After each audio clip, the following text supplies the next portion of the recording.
താമസിക്കുന്നെന്ന് എങ്ങനെയാ മനസ്സിലായേ? എന്റെ ക്ലാസ്സിൽ പഠിക്കുന്ന സബിതയുടെ വീട് ഇവിടെ അടുത്താ. അവളാ പറഞ്ഞേ ഏട്ടനും ഏടത്തി ഇവിടെയാ താമസിക്കണെന്ന്. മോൾക്ക് സുഖാണോ? മോളല്ല, ചക്കപ്പോത്ത വീപ്പക്കുറ്റി. എന്റെ വീപ്പക്കുറ്റിക്ക് മൂത്താപ്പയുടെ കൊട്ടാരം കാണണ്ടേ?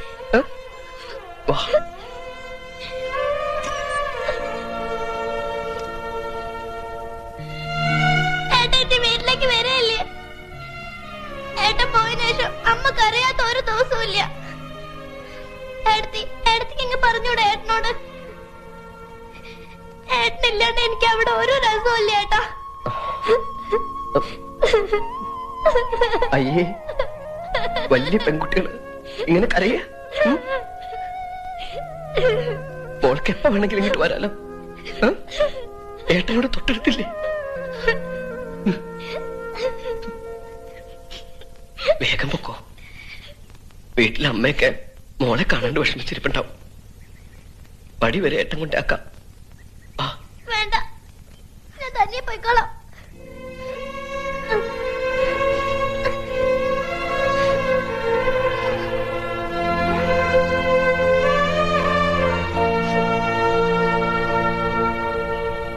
May I come in, sir? Yes, come in. Oh, Miss Romanക്കുട്ടൻ ജോയിൻ ചെയ്യാൻ വന്നതായിരിക്കും. അതെ സാർ. ബോണ്ട് കൊണ്ടുവന്നിട്ടുണ്ടോ? അതൊന്നും വേണ്ടെന്നല്ലേ സാറെന്ന് പറഞ്ഞത്?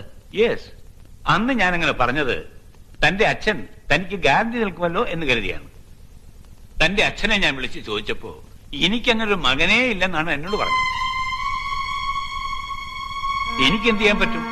നമ്പീസിനെ ഇൻസൾട്ട് ചെയ്യാൻ എന്നെ കൊണ്ടാവില്ല. അച്ഛനെ തോൽപ്പിക്കാൻ നടക്കുന്ന മക്കളെ ഞാൻ എൻകറേജ് ചെയ്യില്ല. ഒരു മകൻ എന്ന നിലയ്ക്ക് താൻ ഇപ്പോൾ ചെയ്യുന്നത് ഉപദേശമല്ല, ജോലിയാണ് ഞാൻ ചോദിച്ചത്. സ്വന്തം കാലിൽ നിൽക്കുന്ന ജപ്പാനിലെ കുട്ടികളെ കണ്ട് AC മുറിയിലെ കറങ്ങുന്ന കസേരയിലിരുന്ന് കോരി തരിച്ചാൽ മാത്രം പോരെ സാർ. അതിന് ശ്രമിക്കുന്ന കേരളത്തിലെ പിള്ളേരോട് കുറച്ചെങ്കിലും ദയ കാണിക്കണം. വരട്ടെ സാർ. Very brilliant advice. ആരുമില്ല ഇവിടെ?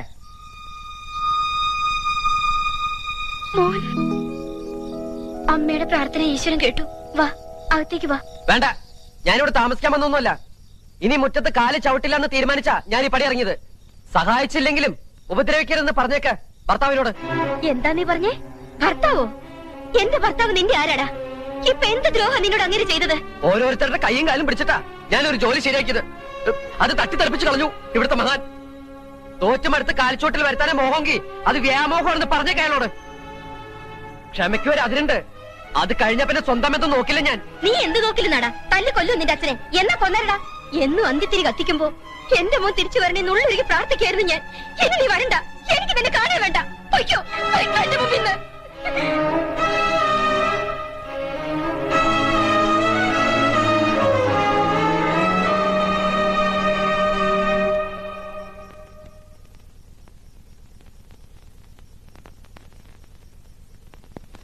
എന്താണ് നിന്റെ അമ്മയുടെ മുഖം വീർത്ത് കെട്ടിയിരിക്കുന്നത്? അമ്മ എത്ര നേരം കരയായിരുന്നു. എന്തിന്? എന്തിനാ ശാരദ? ഒന്നുമില്ല. കുട്ടേട്ടൻ വന്നിരുന്നു. ഓ, വന്നിരുന്നോ? അച്ഛനെ കുറെ ചീത്തയും പറഞ്ഞു. ആ, എന്നെ അല്ലാതെ പിന്നെ ആരെയും ചീത്ത പറയും? പറയട്ടെ. കൊത്തിയും കളിച്ചും വളർത്തി വലുതാക്കിയതല്ലേ, കൊതി തീരോളം പറയട്ടെ. ഈ മുറ്റത്ത് കാല് ചവിട്ടിയില്ല അവൻ, അറിയോ? ഓ, ആ വിഷമം തീർക്കാനാ നീ കരഞ്ഞ? അല്ല, അവന്റെ വിഷമം ഓർത്ത. സഹായിച്ചില്ലെങ്കിലും സ്വന്തം ജോലി ദ്രോഹിക്കാതിരുന്നോടെ. എന്തിനാ അവന്റെ ജോലി ഇല്ലാതാക്കിയേ? ഇപ്പൊ അവൻ ആ ജോലി കിട്ടിയ ഒരു കമ്പനി ശിപായിയുടെ കുപ്പായത്തിൽ ഒതുങ്ങും അവന്റെ ജീവിതം. വെറും ഒരു ശിപായി പണിക്ക് വിടാനല്ല അവനെ ഞാൻ വളർത്തിയത്. വളർത്തിയത് എന്തിനാണെങ്കിലും അവൻ ഈ മുറ്റത്ത് കാല് കുത്താണ്ടാക്കിയില്ലേ? നീ സമാനപ്പെട്. അവൻ പിച്ച വെച്ച് നടക്കാൻ ശീലിച്ച മുറ്റമായത്. ഓടി ഓടി മടുക്കുമ്പോ ഈ മുറ്റത്ത് തന്നെ മടങ്ങി വരും. എന്നാലും എന്റെ ഓമനക്കുട്ട, എവിടെയാ എന്താന്നൊന്നും ഒരു വിവരവും അറിയാതെ ഞാൻ വിഷമിച്ചിരിക്കുകയായിരുന്നു. അന്വേഷിക്കാൻ ഇനി സ്ഥലമില്ല. എന്താ ചെയ്യേണ്ടെന്ന് രൂപമില്ലാതിരിക്കുമ്പോഴാ കത്ത് വന്നത്. ഏട്ടത്തിയോടെ ഈ വിവരം പറയാൻ പറ്റൂ? അറിഞ്ഞാൽ ആദ്യ പിടിച്ച് വലിവ് കൂടില്ലേ? ആ, അപ്പൊ എങ്ങനെയാ മാറുവിന്റെ കാര്യം? കടിഞ്ഞൂൽ പ്രസവം പെൺവീട്ടില. എപ്പോഴാ ഇവളെ കൊണ്ടുവരാൻ വരേണ്ടത്? അല്ല, അത് മാലുവിനെ അങ്ങോട്ട് വിടുന്ന കാര്യം എനിക്ക് ആദ്യ പ്രസവം പെൺവീട്ടുകാരുടെ അവകാശമാ. അത് ഞങ്ങൾക്ക് വിട്ടു തരണം കുട്ടാ. കുഞ്ഞമ്മാവൻ തെറ്റിദ്ധരിക്കരുത്. ഞങ്ങൾ ഒരുമിച്ച് ജീവിക്കാൻ തുടങ്ങിയത് ഇപ്പോഴാ. ഇനിയും മാലുവിനെ പിരിഞ്ഞിരിക്കാന്ന് പറഞ്ഞാ പ്രസവം അവിടെ ആക്കുന്നതല്ലേ നല്ലത്. ഇവിടെ കുട്ടേട്ടന് ഒറ്റയ്ക്കല്ലേ ഉള്ളൂ. എല്ലാറ്റിനും ഒരു കൈ സഹായം ഇല്ലാതെ എങ്ങനെയാ? അതിപ്പോ ഓമനക്കുട്ടൻ പറയുന്നതിന് കാര്യമുണ്ട് മോളെ. ഇവന്റെ മനോവിഷവും നമ്മൾ മനസ്സിലാക്കണ്ടേ. അവിടെയാണെങ്കിൽ അച്ചൂട്ടി ആകെ ഇളകിയിരിക്കുക. ഉത്സവത്തിന് വന്നൊരു ആനയുടെ വലമേ തൂങ്ങി അവൻ കാട്ടിയ പുകില്. ഓ, ഈ വയറ്റുമേലെങ്ങാൻ അവൻ തട്ടുവോ മുട്ടുവോ ചെയ്താൽ എന്റെ ദേവി. ഒരു കണക്കിന് പറഞ്ഞാൽ പ്രസവം ഇവിടെ ആക്കുന്നത് തന്നെയാ നല്ലത്. ആ ഓണം കേറാമൂലേക്കാൾ നല്ല ആശുപത്രിയും ഡാക്ടർമാരും ഒക്കെ ഇവിടെ ഉണ്ടല്ലോ. അല്ലെങ്കിലും ഇന്നത്തെ കാലത്ത് അവരവരുടെ സൗകര്യത്തിലാ കാര്യങ്ങള്. ആചാരവും മര്യാദയൊക്കെ അങ്ങനെ കിടക്കും. അപ്പോ അത് അങ്ങനെ തന്നെ അങ്ങോട്ട് ഉറപ്പിക്കുക. പ്രസവത്തിന്റെ സമയത്ത് ഞങ്ങളൊക്കെ ഇങ്ങോട്ട് വരില്ലേ? പേടിക്കണ്ട, കുഞ്ഞുമാമി ബുദ്ധിമുട്ടിക്കാൻ ഞങ്ങൾ അങ്ങോട്ട് വരില്ല. അയ്യോ, ഞാനതല്ല ഉദ്ദേശിച്ചത്. മനസ്സിലായി. ആ, എന്നാ സമയം കളയണില്ല, ഞാനും കിടറങ്ങ.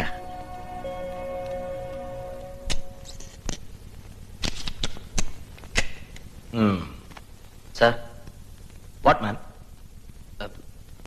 എനിക്ക് കുറച്ച് രൂപയുടെ ആവശ്യമുണ്ടായിരുന്നു. ഒരു 5000 രൂപ. ഞാൻ പണിയെടുത്ത് വീട്ടിൽ സാർ. ഏത് പാതിരാത്രി വരെ വേണമെങ്കിലും ഓവർ ടൈം നിൽക്കാം സാർ. തന്നെ ഞാൻ ഇവിടെ പെർമനന്റ് ആക്കണമെന്ന് തന്നെ തീരുമാനിച്ചിട്ടില്ല. പിന്നെയാണ് over time. Look Omanakuttan, loan കൊടുക്കുന്ന ഏർപ്പാടേ എനിക്കില്ല. ചെയ്യുന്ന ജോലിക്ക് ശമ്പളം അങ്ങ് തരും. No bonus, no loan, no gratuity, no pension. You go. Okay Nancy darling.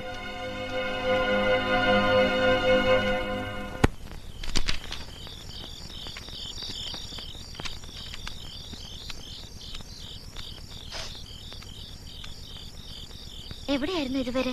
അത് 1-2 സ്ഥലത്ത് പോവാനുണ്ടായിരുന്നു. എന്താ മുഖത്തൊരു വാട്ടം? കാശ് കിട്ടിയില്ലേ? ഇല്ല. ഇനിയിപ്പോ എന്താ ചെയ്യാ? എന്ത് ചെയ്തിട്ടായാലും കാശുണ്ടാക്കിയേ പറ്റൂ. വിഷമിക്കണ്ട, ഒക്കേത്തിന് ഈശ്വരൻ ഒരു വഴി കാണിച്ചു തരും. കാണിച്ചു തന്നാ മതി. ആ കമ്പനിയില് ജോലി കിട്ടൂന്ന് കരുതി വേറെ എവിടെയും ട്രൈ ചെയ്യാതിരുന്നത് വളരെ മണ്ടത്തിലായി പോയി. ആ റോസാരിയുടെ വീട്ടിലെ വരവുകൊണ്ട് മാത്രം കാര്യങ്ങളൊന്നും നടക്കില്ല. പിന്നെ എന്ത് ചെയ്യാൻ പോണു? ആകാശത്തിന് കീഴെ എനിക്ക് ചെയ്യാൻ പറ്റുന്ന ഒരുപാട് ജോലികളുണ്ട്. അതൊക്കെ ഞാൻ ചെയ്യും. അച്ഛൻ നശിപ്പിക്കാൻ പറഞ്ഞ നമ്മുടെ മോനെ നമുക്ക് അന്തസ്സായിട്ട് വളർത്തണ്ടേ? നമുക്ക് ആരും വേണ്ട. ഞാനും നീയും നമ്മുടെ മോനും മാത്രം മതി. ഈ ഉറുമ്പുകള് മഴക്കാലത്ത് ഭക്ഷണം കൂട്ടിയൊക്കെ കണ്ടിട്ടില്ലേ? അതുപോലെ നാളെ മുതൽ നമ്മളും നമ്മുടെ മോന് വേണ്ടി പണം ചേർത്ത് വയ്ക്കും. അങ്ങനെ നമ്മൾ ഉറുമ്പുകളാവും. മാലു ഉറുമ്പും കുട്ടനുറുമ്പും.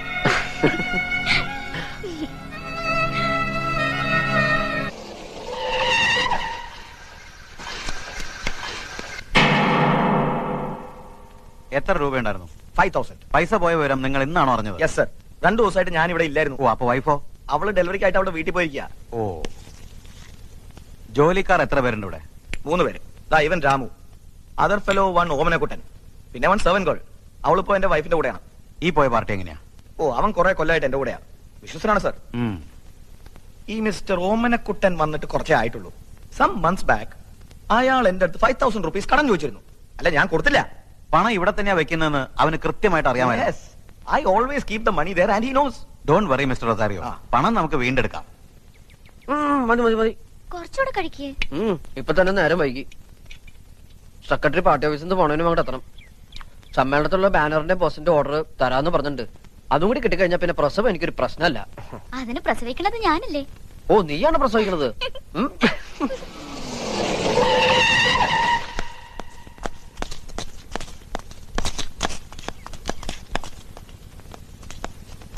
ആരടാ ഓമനക്കുട്ടൻ?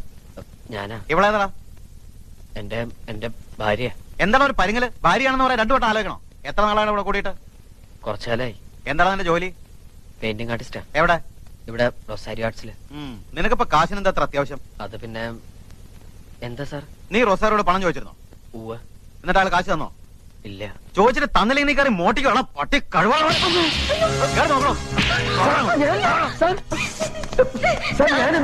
ഞാൻ എന്ത് തെറ്റ് ചെയ്തിട്ട് സാർ?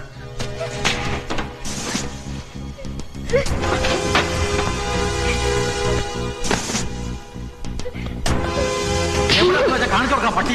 സത്യമാണ് ഞാൻ പറഞ്ഞത്. ഞാൻ മോഷ്ടിച്ചിട്ടില്ല സാർ. നീ സത്യം പറയണ്ട, ഞാൻ പറയാം. ഞാൻ എടുത്തിട്ടില്ല, സത്യമായിട്ട് ഒന്നും എടുത്തിട്ടില്ല സാർ. എന്നൊന്നും ചെയ്യരുത്, ഞാൻ എടുത്തിട്ടില്ല.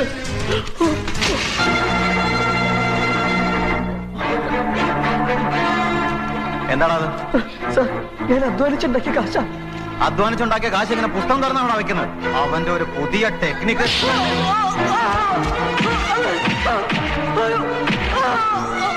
സാർ, അതെന്റെ കാശാ.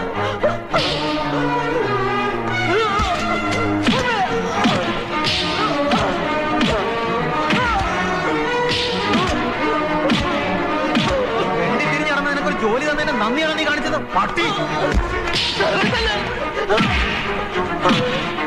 സർ മതി സർ, മതി. ഇനി അവനെ തല്ലണ്ട. തല്ലുകയല്ല, ഇവനെ കൊല്ലുക വേണ്ടത്. എനിക്ക് പരാതിയില്ല സർ. എന്തായാലും പോയ പൈസ ഇത്രയെങ്കിലും തിരിച്ചു കിട്ടിയല്ലോ. അവനെ വെറുതെ വെട്ടിക്കോ. അയാൾക്ക് പരാതിയില്ലാത്ത നിന്റെ ഭാഗ്യം. അല്ലെങ്കിൽ നിന്റെ ഭാര്യയിൽ ഊരിയെടുത്ത് ഞാൻ ചവിറ്റുകോട്ടയിലിട്ടേനെ. തനിക്ക് കംപ്ലൈന്റ് ഇല്ലെന്നും പോയ പൈസ തിരിച്ചു കിട്ടിയെന്നും എഴുതി ഒപ്പിട്ട് കൊടുത്തിട്ട് പോയിക്കോ. Okay sir.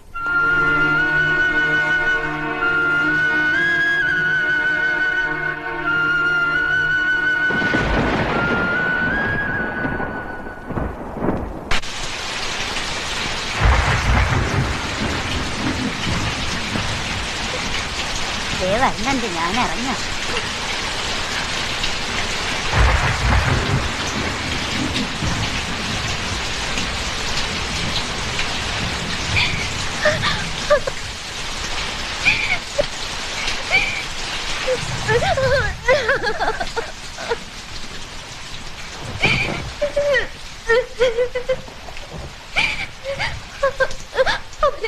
വല്ലാണ്ട് ഉപദ്രവിച്ചു. എനിക്ക് പേടിയോണ്ട് കുട്ടേട്ട. നമുക്കിനി ഇവിടെ താമസിക്കണ്ട. നമുക്ക് അച്ഛന്റെ അമ്മയുടെ അടുത്തേക്ക് പോവാം. വേണ്ട, ഞാൻ ഇങ്ങോട്ടുമില്ല. ഇനി ഇവിടെ ഇങ്ങനെ താമസിക്കുന്നത് അപകട. പൈസ സഹായം ഒന്നും ഇല്ലാതെ നമ്മൾ എങ്ങനെയാ? എന്റെ കയ്യിൽ ഇപ്പൊ പൈസ ഇല്ല, സഹായിക്കാൻ ആളുമില്ല.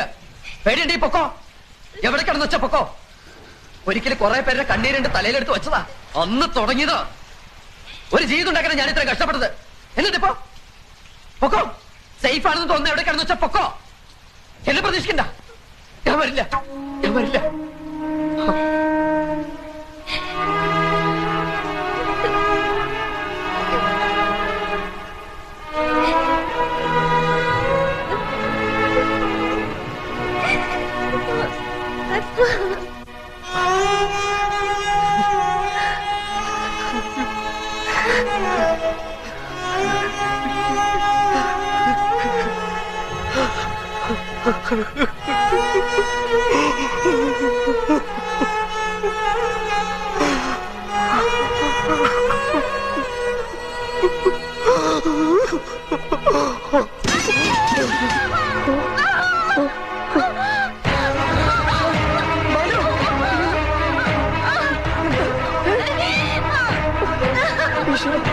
Malu,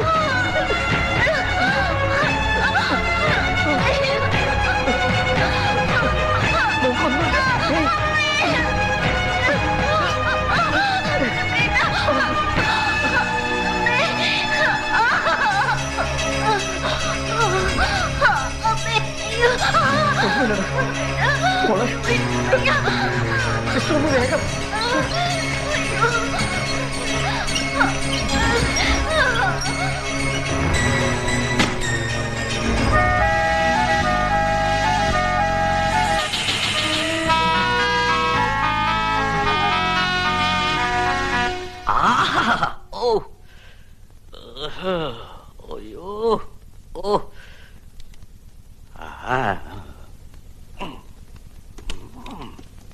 doctor, doctor, doctor. ഇതേതാ രാഗെന്നറിയോ? ഹംസധ്വനി. ഒരു ഡെലിവറി കേസ് വന്നിട്ടുണ്ട്, കുറച്ച് കോംപ്ലിക്കേറ്റഡ് ആണ്. ഹംസധ്വനി മേലോട്ട് എടുത്തോണ്ടിരിക്കുമ്പോഴാണ് ഡെലിവറി കേസ് എടുക്കണേ.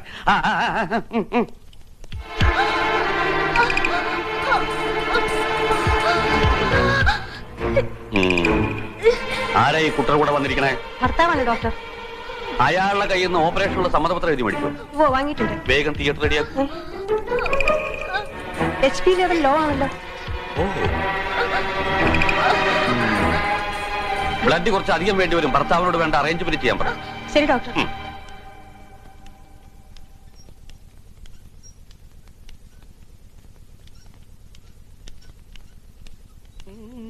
അയാൾ എവിടെയൊന്നും കാണാനില്ല. കാണാനില്ലേ? നിങ്ങൾ അയാളോട് ഇതിന്റെ സീരിയസ്നെസ് പറഞ്ഞിരുന്നില്ലേ?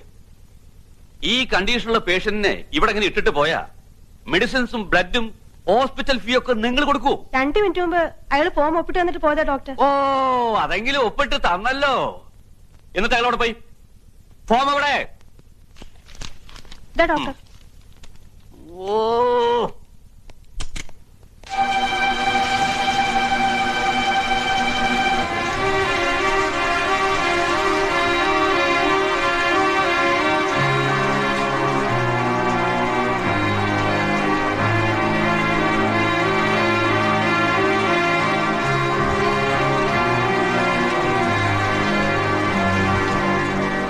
അവിടെ വന്നേ. നിങ്ങളൊരു മനുഷ്യനാണോ? ഭാര്യ ഇങ്ങനെ ക്രിട്ടിക്കലായിട്ടുള്ള അവസ്ഥയിൽ വിട്ടിട്ട് നിങ്ങൾ എവിടെ പോയി കിടക്കായിരുന്നു? ഞാനത് പൈസ നിങ്ങൾ ഒന്നും പറയണ്ട. ഇഞ്ചക്ഷനും